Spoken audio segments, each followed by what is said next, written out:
In your imagination, create the scene of the conversation you desire to have. Imagine it so vividly that you feel the reality of the conversation. Engage all your senses in this process. Hear the tone of their voice. See their expressions. Feel the emotions as you converse. For instance, if you want to hear good news from a friend, imagine your friend telling you the news you wish to hear.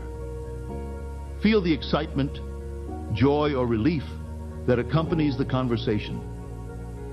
As you persist in this practice, these imagined conversations will harden into reality.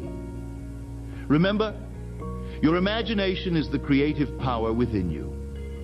It is the very substance of the things hoped for, the evidence of things not seen. By engaging in these imaginary conversations, you are influencing the subconscious mind, which then manifests these conversations into your physical world.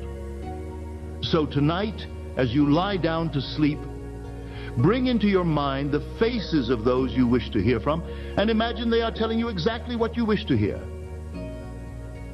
Feel the thrill of it, and know that by doing this, you are planting the seeds of your future experiences.